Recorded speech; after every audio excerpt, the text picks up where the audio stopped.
उत्तर प्रदेश में मायावती ने गर्दा उड़ा दिया है।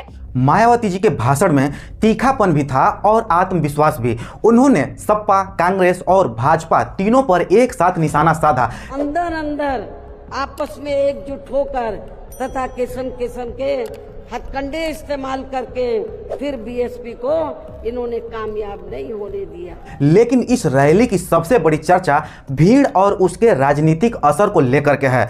लखनऊ की रैली में भाषण से ज्यादा भीड़ की चर्चा हो रही है। खुद मायावती ने कहा कि आज की भीड़ ने पिछले सारे रिकॉर्ड तोड़ दिए हैं। आज अपने खुद के भी अपने पिछले सभी रिकॉर्ड तोड़ दिए हैं। वो मीडिया में खबर छपवा रहे थे कि हम मान्यवर श्री कांशीराम जी के सम्मान में संगोष्ठी करेंगे। लोग इसे नोट कर रहे हैं कि 13 साल की सत्ता से बाहर रहने वाले के बाद भी भाजपा इतनी बड़ी व्यवस्थित रैली कर सकती है। और थोड़ी देर में मायावती जी यहाँ आएंगी, जिससे ये साफ है कि आज जो उत्तर प्रदेश की राजधानी है, उत्तर प्रदेश के राजनीति में कभी किसी दल के समापन की घोषणा नहीं करनी चाहिए। कब किस वर्ग में राजनीतिक आकांक्षा नए सिरे से जाग जाए और उसकी गोलबंदी उस पार्टी की राजनीति को कहां पहुंचा दे, कोई नहीं जानता। फिर उन्हें यहाँ बैलेट पेपर वाला सिस्टम लागू हो सकता है, इसकी भी काफी संभावना है।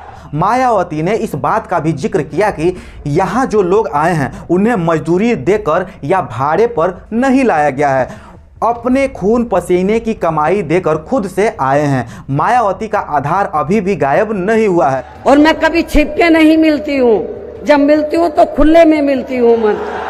भले ही मायावती सड़क पर उतर करके पद यात्रा नहीं करती हैं, लेकिन उनका वोटर पैदल चलकर लखनऊ तक उन्हें सुनने आ जाता है। इसलिए जानकार हैरान लगते हैं कि इतने साल तक सत्ता से बाहर रहने के बाद मायावती की रैली इतनी बड़ी कैसे हो गई। लेकिन जब अब वो सत्ता से बाहर है समाजवादी पार्टी, तो अभी 2-3 दिन पहले वो मीडिया में खबर छपवा रहे थे।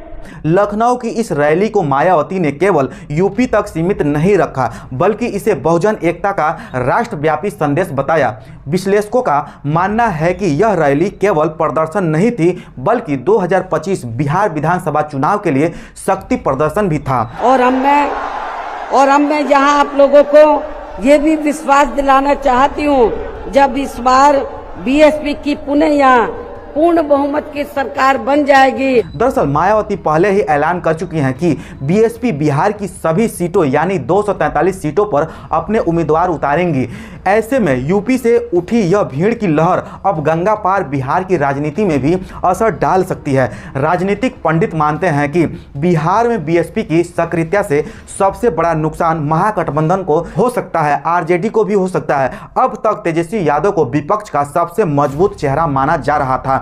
उनके पास यादव मुस्लिम यानी कि एआईएमआईएम को समकड़ और युवा वोटर की अपील दोनों थी, लेकिन बीएसपी का दलित वोट बैंक जो बिहार की आबादी का लगभग 20% है, 17% भी हिस्सा हो सकता है, आरजेडी के लिए सिरदर्द बन सकता है। 2019 में मायावती ने समाजवादी पार्टी के साथ मिलकर चुनाव लड़ा, तब बसपा को लोकसभा की 10 सीटें मिली। 2024 के लोकसभा चुनाव में बीएसपी अकेले लड़ रही थी, लेकिन एक भी सीट नहीं मिली। 2022 के विधानसभा चुनाव में बसपा को केवल 1 सीट मिली। अगर बसपा को फिर से यूपी की सत्ता में लौटना है तो उसे अभी लंबी दूरी तय करनी होगी, क्योंकि 2014 के बाद के चुनाव से उसका वोट लगातार गिरता जा रहा है। पहले के कई विश्लेषणों में यह भी दावा किया जा रहा है कि बसपा को कोर वोट बैंक का एक बड़ा हिस्सा बीजेपी के तरफ चला गया है। हालांकि मायावती ने पहले इन आरोपों का खंडन किया। तो क्या यह माना जाए कि बसपा